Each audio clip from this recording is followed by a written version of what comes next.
it's Violet here. I am back for another true crime and art. Before we get started, I wanted to tell you I've been gone for a while. It's been summertime, and doing true crime stories with your two kids hanging around is kind of tough.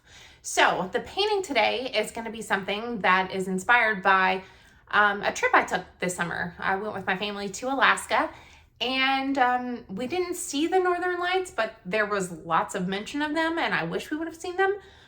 But regardless, Alaska was beautiful, so I'm going to do a painting that's kind of inspired by Alaska, or at least I hope that's what I'm doing. Now, as a reminder, my videos really aren't for kids. It's adult content. We're talking about true crime. There's going to be mention of murder, that's a bad word, the M word, death. And today's video is, I said I'd never do a video about kids, but today's video is about an 11-year-old serial killer, which once I started doing the research on this, my oldest daughter is turning 11 next week. So it was a little creepy and maybe hit a little too close to home. So let's go ahead and get started. Today we are talking about none other than Mary Bell. Now, have you guys heard of Mary Bell? I know before I started doing the research, I knew that I had heard of her. She was born May 1957 in Newcastle, England. And she was born to a 16-year-old sex worker. So her mother was not the maternal type. In fact, whenever she was born, her mother was quoted as saying, "Take that thing away from me," talking about her brand new baby girl, right? It's unsure of who Mary's father, true biological father is, but shortly after Mary was born, her mother married Billy Bell, and that's who we say is Mary's father. Now, Billy Bell was a petty criminal. He was an alcoholic. He was in jail a lot for theft. Oh, sorry about that. The dog, not loving the people walking outside. I just got more paint on the window. It happens. All right, so let's talk about Mary's childhood, because you guys know I like to figure out, I want to figure out why people who do these horrible things are like this. So Mary had a horrific childhood. Her mother was really never around because she, like I said, is a sex worker and is constantly gone. They lived in poverty. Her father, Billy, was always in jail. So Mary was either alone, home alone a lot as a small child, or she was left with relatives. Or there was one instance where Mary's mother tried to give her to a random stranger that Betty, Mary's mother, saw on the street. So can you imagine as a child, just witnessing your mother trying to give you away? I mean, that had to do all kinds of special things just then. Now, not only did Mary's mother try to give her away, but Mary's mother did frequently try to harm Mary. She accidentally threw Mary out of a window. That's a lot to unpack. I'm not sure. We're just going to move on. That instance where she threw Mary out of the window did cause brain trauma to Mary. So she was injured. She was in the hospital. Mary had a concussion, and that might have something to do with what happens a little bit later on too. So not only did she try to throw her out the window, she gave her sleeping pills, tried to kill her that way. She tried to suffocate her. None of this took, I don't know if someone stepped in and intervened to stop her mom from doing these things, but Mary survived all of these accounts, obviously, and somehow remained with her mother, which is just cuckoo banana pants to me. Let me get this on here real quick, because my paint is drying faster than I can talk. I'm out of practice. It's kind of a fun sound. Let's add some dark to this top. You want to add some dark? I do too. We want it to be dark up here. Whenever Mary got a little bit older, she was able to go to school. And whenever she was in school, of course, she was kind of labeled as a weird child. She was pretty aggressive. She started fights. She randomly tried to strangle her classmates, which if your mother tried to strangle you on the regular, it's probably like a common thing. I don't know. Her classmates were pretty afraid of her. She had one friend who was her neighbor named Norma. Strangely enough, this little girl's name was Norma Bell. No relation, at least not that we know of. Norma was, I believe, 3 years older than Mary, but Norma was mentally challenged. They said that she was probably on the mental range of an 8-year-old. So Mary was definitely intelligent. She was very manipulative, very conniving, and she was, by all accounts, weird, but also charming. So, you know, a true sociopath, right? Or a psychopath, one of the two. Now, you remember how I told you that Mary lived in poverty? I mean, she was very poor. Well, the family lived in an area that was really experiencing some revitalization. So like basically gentrification. There were a lot of buildings that were being remodeled for nicer, newer homes and buildings. And the buildings that were abandoned were used by the local school children to play in. And this is where Mary and her friend Norma liked to play. Now, Mary and Norma, like I said, they were really each other's only friends. They were a strange little bunch. Norma was very slow, and Mary was very weird and had that, you know, penchant for strangling people. So they didn't really play with anybody else. There was a time when Norma and Mary, like I said, they didn't play with other kids their age, but they would get younger neighborhood kids to come play with them. They had a 3-year-old boy that they were playing on the top of an air raid shelter with, and he fell, and I believe he died, but it was ruled as an accident because, you know, he slipped and fell off the air raid shelter. The only other people there were Norma and Mary. Well, a couple days later, some moms went to the police because they said that Mary had tried to strangle their daughters. Now, the police are like, okay, sure, whatever. They go and they speak to Mary. They just kind of give her a warning and it's like, hey, Mary, don't strangle people. She's like, sweet, great, got it. That's really all that happened to her, just kind of a warning. So there were some early warning signs and she had some earlier victims, but nothing really came of it other than just a strong warning. I'm gonna get some color on here. There we go. Guys, I can talk, I can paint, still working on doing the two together. Glad I decided to start a YouTube channel that does both of those things. I know. In case you haven't figured it out, I'm doing my version of the Northern Lights. It's gonna come together, hopefully. We'll see. I might have gone a little too crazy with that. You know what, I'm gonna let that sit so I don't do anything else crazy to it. I have a lot more to add to it. And I think once it dries, you'll be able to see the pretty colors. If not, you know what, next painting, I'll just paint over it and do something different for the next one, okay? On May 25th, the day before Mary Bell's 11th birthday, she led 3-year-old Martin Brown to the second floor of an abandoned building to play. And she told him, hey, lay down because there's a lady here who's gonna give you sweets. Martin was 3, he laid down, and Mary strangled him. Now, Mary left and she went to go get Norma because she wanted to show Norma what she had done. So when Norma and Mary returned back to the building, there were other boys that were there already. They were there playing because, like I said, this is what kids in the neighborhood did. Well, the boys had flagged down a construction worker. The construction worker was there doing CPR on Martin. It was too late. Martin was already strangled, but Mary and Norma were there to kind of watch the whole thing go down. In fact, they had to be kind of shooed out because they were just basically staring at Martin's dead body for so long. After the girls had been shooed out, they went directly to Rita Finley's house, who was Martin's aunt.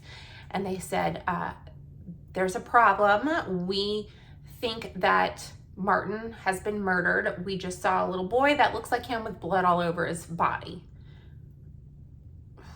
Y'all, this is just the beginning of this girl's like crazy psychoticness. The next day, a local nursery school was broken into and vandalized. There were notes left all over the nursery school that claimed responsibility for killing Martin. Well, the police saw this and they dismissed it as pranks.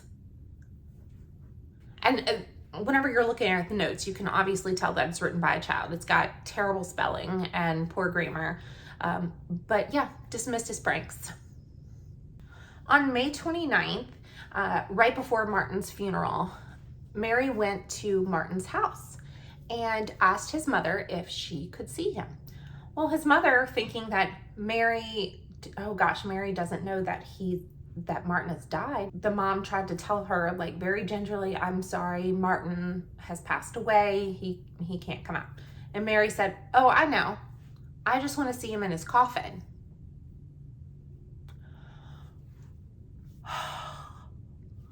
If I would have been that mom, I probably would have been in jail. That girl is crazy. All right, time to start working on the other parts. Yeesh. 1 month after Martin's funeral, 3-year-old Brian Howe disappears. Now, Brian was last seen playing with, can you guess who? Can you guess who? Mary and Norma. Once Brian's family realized that he was in fact missing, the whole community and the family, they started a search party, and they looked and looked and looked all day. His body was found a little past 11 p.m. that night, and it was kind of covered, not a lot, but it was a very vague attempt at covering his body. He was covered with grass and weeds. It was determined that Brian died of strangulation, and he had been cut with a little pair of scissors that had been found near his body. And he was mutilated, and he had the letter M carved into his tummy. When the coroner realized that such a small amount of force had been used on Brian, they really concluded that it had to be a child that did this. So the police interviewed over 1,200 children. Okay, at this point, I think I'd focus on kids that have the letter M starting their first or last name. I mean, wouldn't you? Anywho, they're interviewing all the kids, and Norma and Mary, of course, come up on their radar because they are acting shady. Norma is acting, in fact, excited when talking about the Brian, I guess, and then Mary was acting really defensive. She told the police officers that she saw Brian with an 8-year-old boy who had grass and weeds all over him and was carrying a pair of broken scissors.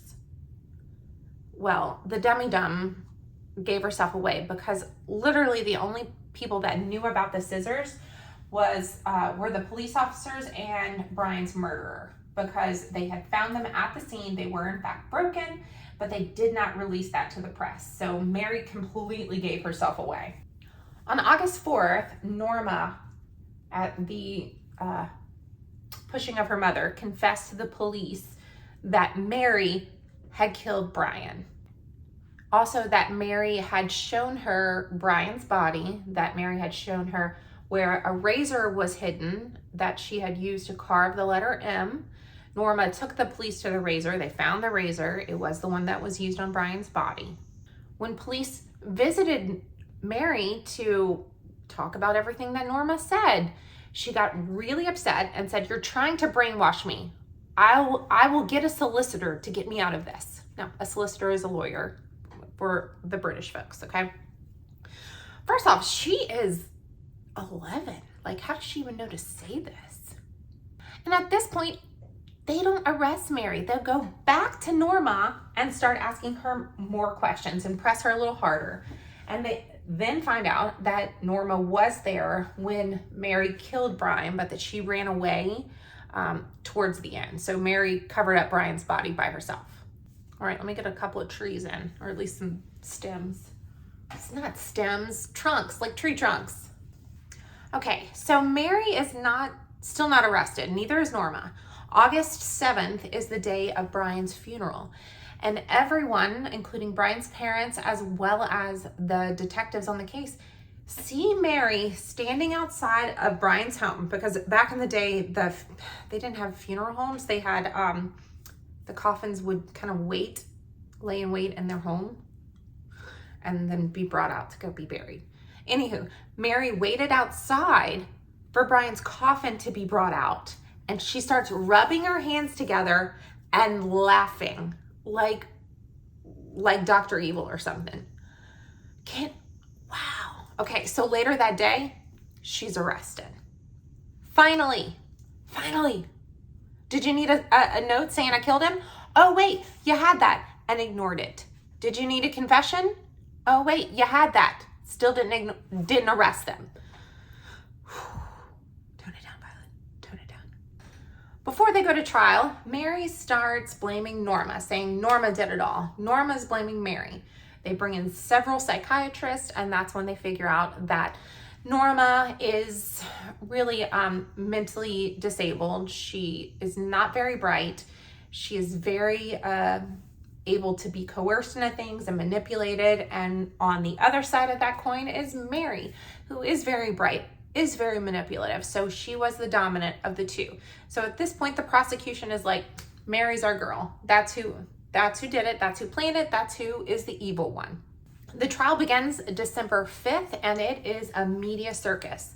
Of course it is. It's an 11-year-old girl who's on trial, or actually 2 girls on trial for murder. The opening statements of the prosecutor, just opening statement, was 6 hours long. Can you imagine being on that jury thinking like, oh my gosh, the rest of this is just going to be horrific. Mary's testimony, 11-year-old Mary's testimony, was over 4 hours long. Now, at the end, the defense was able to bring in Mary's background, Mary's childhood, and they said that she was basically mentally ill from a psychopathic disorder. Yeah, that's true. Psychopathic, yeah, she's a psychopath. Mary was charged with manslaughter, and Norma was acquitted. I take issue with this because at the very least, Norma should have been put in some sort of mental institution, because what's to keep her from being manipulated into doing something again? Anywho, moving on. Mary spent a total of 12 years in prison. I'm going to say prison because it was considered to be, she was never in like a federal maximum security prison because she was so young. She was put in like a mental institution or an open institution. One prison she was put in, she was the only female in it, which that's a little strange to me. She claimed that she was sexually abused in that institution. It was investigated. Nothing ever came out of it. I'm not saying she did or didn't. It's just something to note. So she went to several different institutions in that 12-year time frame. In September of 1977, she escaped an institution. She and a friend escaped, and they met up with 2 men, and they went to Blackpool, and they went to the fair, and they stayed in hotels, and they had a great time. I kept thinking, like, they went to the fair. That shows you how like much arrested development she had in her brain.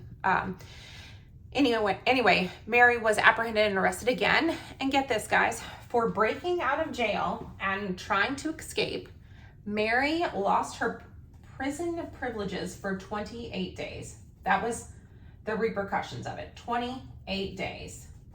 Like, don't you usually get like years added to your sentence if you break out of jail? I don't know. I've never been to jail. Anybody has? Drop a comment. Let me know. I don't know. Let me get some trees in here.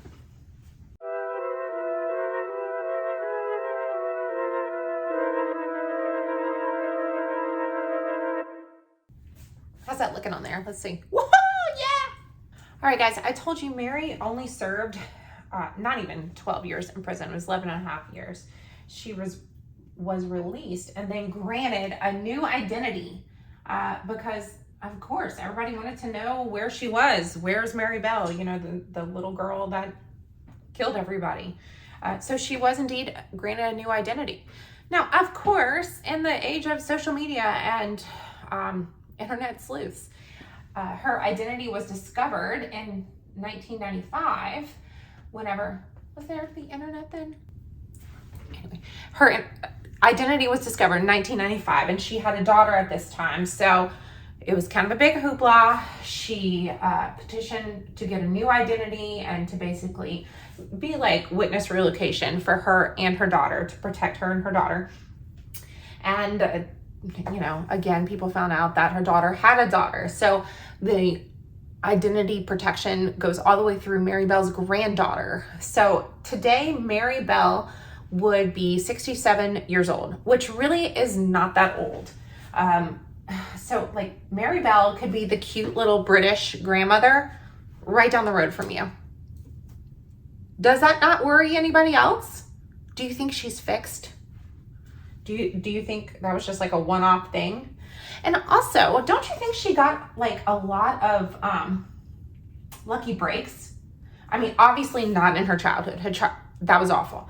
But I mean, like the police almost were determined not to arrest her. I don't know. And then Norma, guys, where's Norma? I need to do some more searching. Where's Norma? What's she doing today? I need to know that too. Maybe we have two crazy British grandmothers right down the road from us. I will never look at a cute little British lady the same again after this. So what do you guys think? I'm interested to know your thoughts. Make sure to subscribe because I have an entire season planned out for you guys. I'm going to be focusing on the ladies because men usually kill because for something sexual or brutish. Women usually kill for something conniving and crazy, and there's usually a much more fascinating story. So I've gone down a rabbit hole and I have a whole list of crazy ladies for you guys. So make sure to subscribe so you guys can see whenever those pop out. I'm hoping to aim for every 2 weeks, but you know, that's life. So I hope you guys had fun. If you enjoyed it, I'd appreciate a comment or a like. That's so helpful, a share, because as a content creator, the best thing you can do to help me out is to like and share. So if you want to, you can check out some of there's no our, it's mine, it's me. You can check out some of my other videos. So I appreciate it, and I hope to see you guys next time. Bye.